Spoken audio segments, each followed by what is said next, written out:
नमस्कार, good morning, सुप्रभात।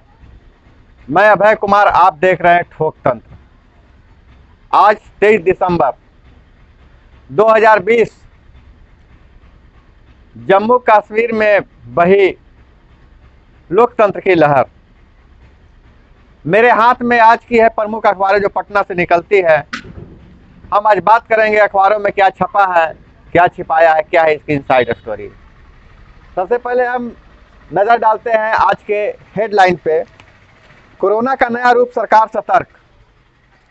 Britain से आए 17,000 संक्रमित, 17 संक्रमित, 50,832 लोग आए, सभी की तलाश जारी। ब्रिटेन में कोरोना का जो नया रूप है उससे पूरी दुनिया में हड़कंप मचा हुआ है। एक बड़ी खबर है बिहार से। पूर्णिया में 1.5 लाख रिश्वत लेते निगरानी टीम के हत्थे चढ़ा जिला कृषि पदाधिकारी। बिहार कैबिनेट की तीसरी बैठक, 4 विभागों को में मिलेगी नई नौकरियां, सरकार की हरी झंडी। भाजपा के आगे मजबूर नीतीश कुमार, इस विषय पर हम चर्चा करेंगे जो अखबारों में कम छपा है। जमीन की मापी के लिए अब नहीं होगी देर, सीओ के कार्यालय में होगा उस हलके का नक्शा, 2-2 नक्शे होंगे।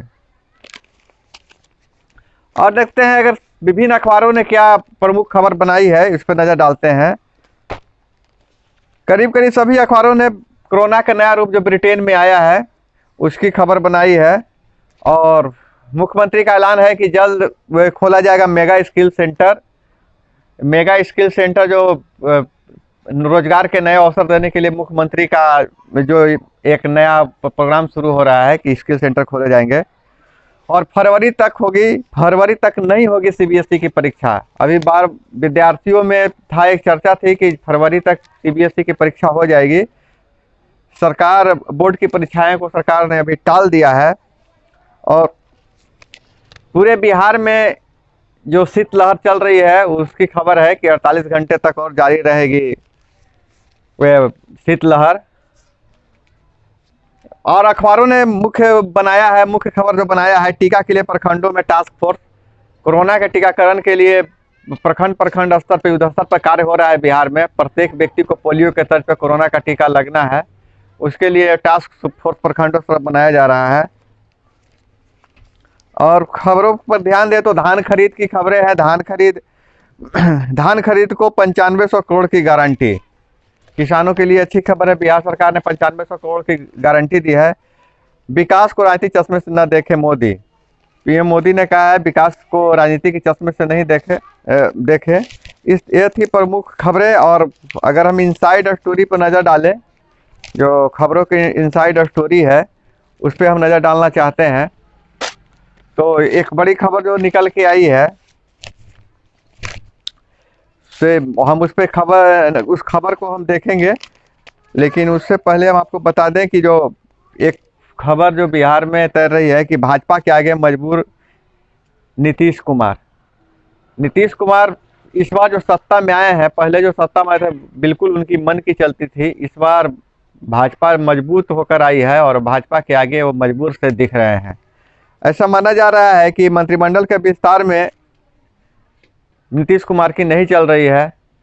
बता दें कि अभी मंत्रिमंडल का विस्तार होना है जिसमें भाजपा के और इससे जदयू से मंत्रियों का चयन होगा। उम्मीद लगाया जा रहा है कि मंत्रिमंडल विस्तार में जदयू को 11 से 12 मंत्री मिल सकते हैं, जबकि वहीं भाजपा 19 से 20 विभागों पर भाजपा का कब्जा रहेगा। वहाँ भाजपा के 19 से 20 मंत्री बनेंगे भाजपा के। और हम बता दें कि इससे पहले जो सरकार का गठन हुई थी तो मंत्रिमंडल जो बना था उसमें 7 भाजपा के हैं और 5 जदयू के हैं। एक मंत्री को पुराने जो आरोप थे उसके कारण इस्तीफा देना पड़ा था। एक खबर जो अब ये जम्मू कश्मीर में 370 हटने के बाद जो डीडीसी के चुनाव हुए उसमें 280 सीटों का नतीजा आ गया है, लेकिन जिसमें 110 सीटें गुप्तगार गठबंधन को मिला है और 74 सीटें भाजपा को, 21 सीटें कांग्रेस को। भाजपा सबसे बड़ी सिंगल लार्जेस्ट पार्टी बनकर उभरी है।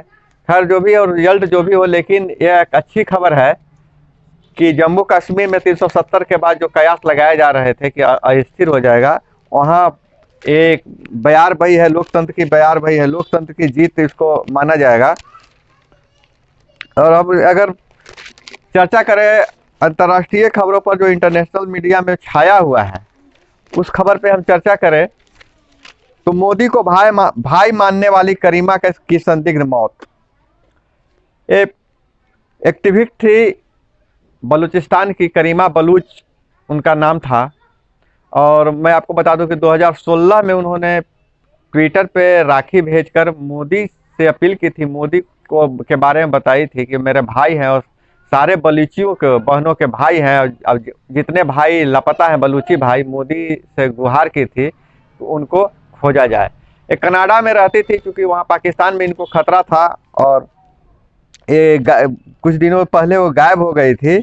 और उसके बाद उनका सब मिला, काफ़ी चर्चा का बलोच पत्रकार साजिद हुसैन भी पाए गए थे मृत। ऐसा नहीं है कि पहली घटना है, पाकिस्तान का जो है जो भी बलूचिस्तान में आज़ादी के अपने हक मांगते हैं, उनको मौत की नींद सुला दिया जाता है। और करीमा बहुत चर्चित हस्ती रही है, 100 प्रेरणादायक महिलाओं में उनका शुमार था, महिलाओं में नाम था। और इस करीमा बलोच ने संयुक्त राष्ट्र में पाकिस्तानी सरकार और सेना द्वारा बलूचिस्तान में किए जा रहे अत्याचारों के खिलाफ अपनी आवाज़ बुलंद की थी।